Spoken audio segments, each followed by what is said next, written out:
আসসালামু আলাইকুম ওরহমতুল্লাহ। দর্শক শ্রোতা, পবিত্র হারামাইন শরীফাইনে প্রদত্ত জুমার খুতবার বাংলা অনুবাদ পর্বের আজকের আয়োজনে থাকছে পবিত্র মসজিদে নববীতে গত 1 মে 2020 ইংরেজি সালে প্রদত্ত জুমার খুতবার বাংলা অনুবাদ।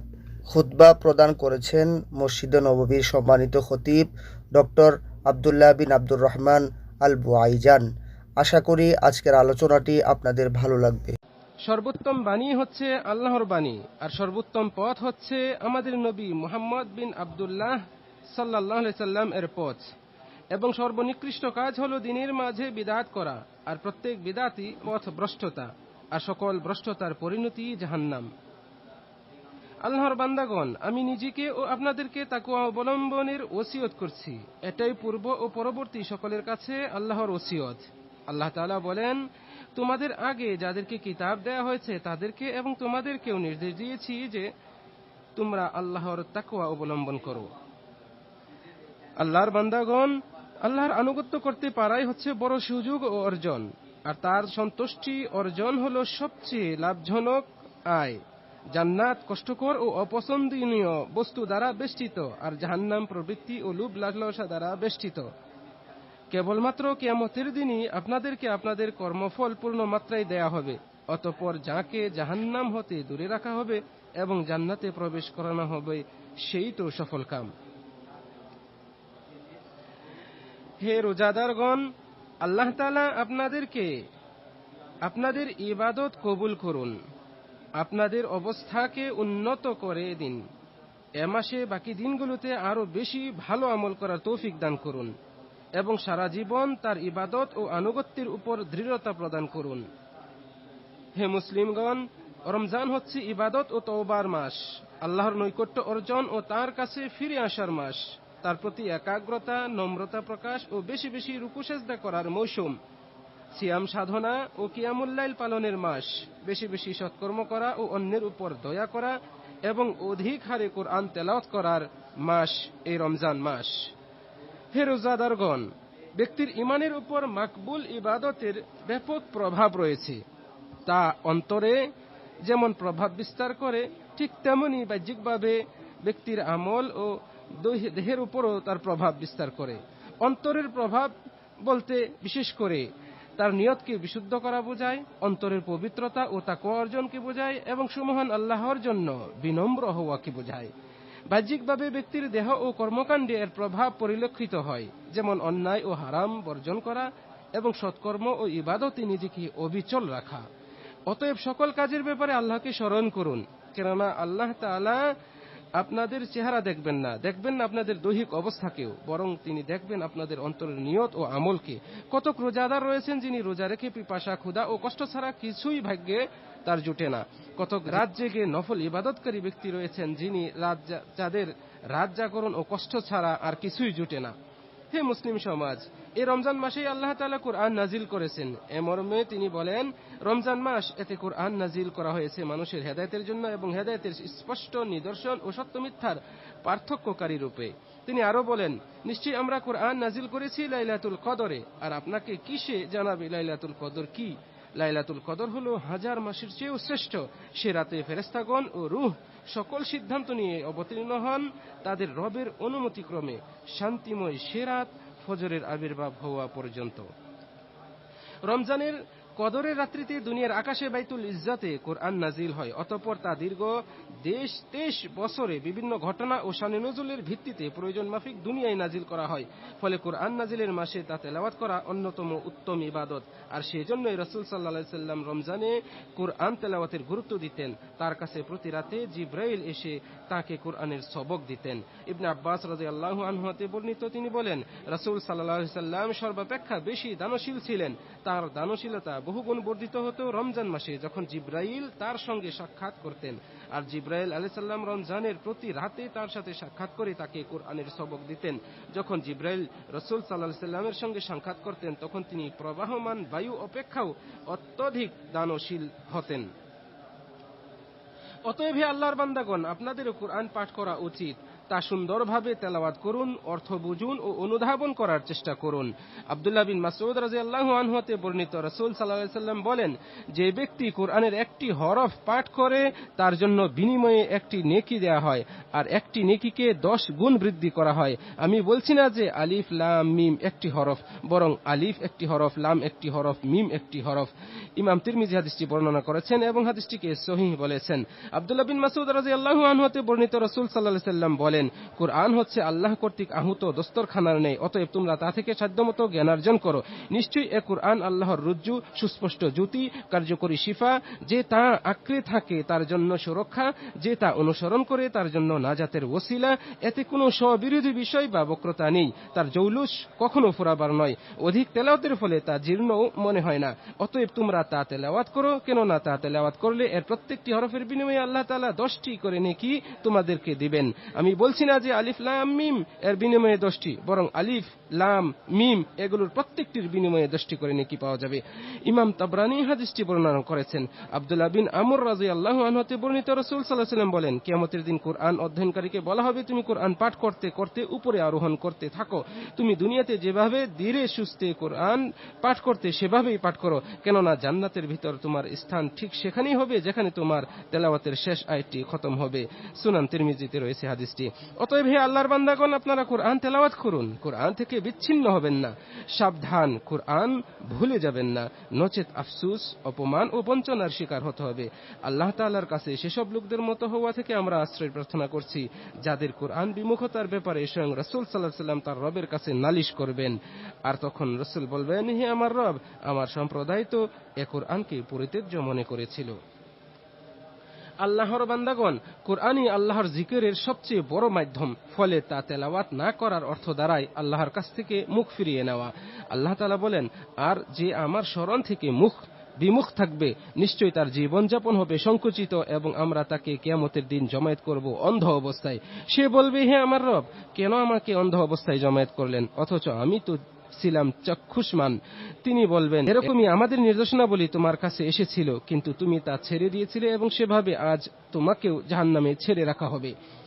আবু মুসা আশআরী রাদিয়াল্লাহু আনহু হতে বর্ণিত, রাসূল সাল্লাল্লাহু আলাইহি ওয়াসাল্লাম বলেন, কোরআন পাঠকারী মুমিনের দৃষ্টান্ত কমলা লেবুর মতো, যার ঘ্রাণও চমৎকার, স্বাদও মজাদার।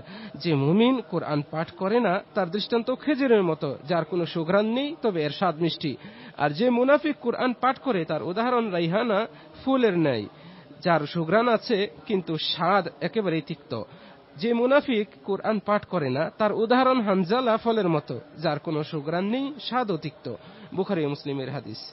সালাফগণ কোরআন পাঠ করতেন, শ্রবণ করতেন এবং তা মর্ম অনুধাবনে প্রচন্ড আগ্রহী ছিলেন। তারা দৈনন্দিন অসংখ্য দোয়া ও জিকির করতেন, বিশেষ করে কোরআন নাজিলের এই মাসে, এই রমজান মাসে। এক্ষেত্রে তারা ক্লান্ত বা বিরক্ত বোধ করতেন না। আল্লাহর বান্দাগণ, আপনারা এমন গুরুত্বপূর্ণ সময়ে কোরআন পাঠের মাধ্যমে আরোগ্য কামনা করেন, কেননা এই কোরআন মুমিনদের জন্য শিফা ও রহমত স্বরূপ। নিজ গৃহে, নির্জনে বা সবাইকে নিয়ে পাঠ করুন। সবসময় তা শ্রবণে অভ্যস্ত হন। যার পক্ষে কোরআন পাঠ করা কঠিন বা অসাধ্য, সে যেন তা মনোযোগ দিয়ে শ্রবণ করে, কেননা শ্রবণকারী প্রতিদান ও সওয়াব পাওয়ার দিক থেকে পাঠকারীর অংশীদার। আর আল্লাহ তাআলা বলেছেন, আর যখন কোরআন পাঠ করা হয় তখন তোমরা তা মনোযোগ দিয়ে শ্রবণ করো এবং নীরব থাকো, যেন তোমরা রহমতপ্রাপ্ত হতে পারো। আমি আল্লাহ তাআলার কাছে আমার জন্য এবং আপনাদের সকলের জন্য ক্ষমা প্রার্থনা করছি, তিনি ক্ষমাশীল। এবং প্রার্থনা করছি যেন আল্লাহ রাব্বুল আলামিন আমাদেরকে এই মহাগ্রন্থ, ঐশী গ্রন্থ কোরআনের মাধ্যমে আমাদের সকলকে বরকত প্রদান করেন। অতঃপর হে আল্লাহর বান্দাগণ, হিসাবের সম্মুখীন হওয়ার পূর্বে আপনারা আত্মসমালোচনা করুন এবং নিজেদের আমলের পরিমাপ করে নিন। সেদিন আসার পূর্বে যেদিন আপনাদের প্রত্যেকের আমল পরিমাপ করা হবে এবং ডেকে ডেকে বলা হবে, তোমাদের আমলসমূহ যা আমি তোমাদের জন্য সংরক্ষণ করে রেখেছি এগুলোই সেগুলো, অতঃপর আমি তোমাদেরকে তার পূর্ণ বিনিময় দিব। সুতরাং যে ব্যক্তি কল্যাণ লাভ করবে সে যেন আল্লাহর প্রশংসা করে, আর যে ব্যক্তি অন্য কিছু অর্থাৎ অকল্যাণ পাবে সে যেন নিজেকেই তিরস্কার করে। আল্লাহ তাআলা বলেন, যে ব্যক্তি অনুপরিমাণ সৎকর্ম পালন করবে সে তা দেখতে পাবে, আর যে ব্যক্তি অনুপরিমাণ মন্দ কর্ম করবে সে তাও দেখতে পাবে। আল্লাহর বান্দাগণ, কিয়ামুল লাইল এমন একটি ইবাদত যা মুমিন বান্দা ছাড়া কেউ সংরক্ষণ করতে পারে না। এটা এমন একটি সুন্নত যা মুত্তাকি বান্দা ছাড়া অন্য কেউ ধৈর্য ধারণ করে পালন করতে পারে না। আল্লাহ তাআলা বলেন, তারা রাত অতিবাহিত করে তাদের রবের উদ্দেশ্যে সেজদাবনত হয়ে ও কিয়াম করে। তাদের ব্যাপারে আল্লাহ তাআলা বলেন, তাদের পার্শ্বদেশ শয্যা হতে দূরে থাকে, তারা তাদের রবকে ডাকে আশঙ্কা ও আশা নিয়ে, আর আমরা তাদেরকে যে রিজিক দিয়েছি তা হতে তারা ব্যয় করে। অতএব কেউই জানে না তাদের জন্য চোখ জোড়ানো কি লুকিয়ে রাখা হয়েছে তাদের কৃতকর্মের পুরস্কার স্বরূপ। তাদের প্রশংসা করেই তো আল্লাহ তাআলা বলেন, নিশ্চয়ই মুত্তাকিরা থাকবে জান্নাত সমূহে ও ঝর্ণা দ্বারায়, গ্রহণ করবে তা যা তাদের রব তাদেরকে দিবেন। নিশ্চয়ই ইতিপূর্বে তারা ছিল সৎকর্মশীল।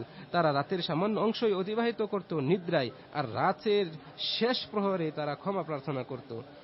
আল্লাহর বান্দাগণ, ইবাদতের জন্য রাতের তাহাজ্জুদ নামাজের সময়ই সর্বোচ্চ সময়। নিশ্চয়ই রাতে জাগরণ ইবাদতের জন্য গভীর মনোনিবেশ এবং স্পষ্ট উচ্চারণের অনুকূল।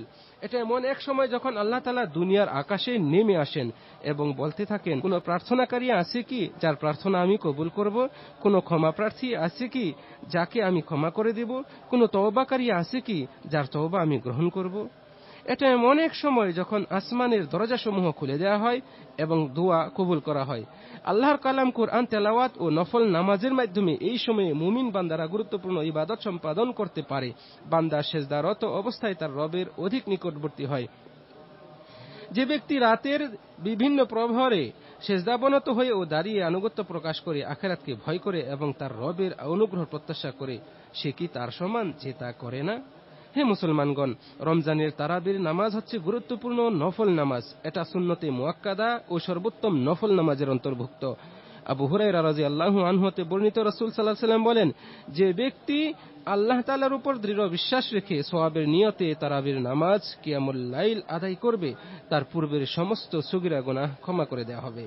সহিহ মুসলিমে এসেছে, উরওয়া বিন জুবাইর রাদিয়াল্লাহু আনহু হতে বর্ণিত, উম্মুল মুমিনিন আয়েশা রাদিয়াল্লাহু আনহা তাকে বলেন যে, একদা রাসূল সাল্লাল্লাহু আলাইহি ওয়াসাল্লাম গভীর রাতে বাড়ি হতে বের হয়ে মসজিদে গিয়ে নামাজ আদায় করলেন।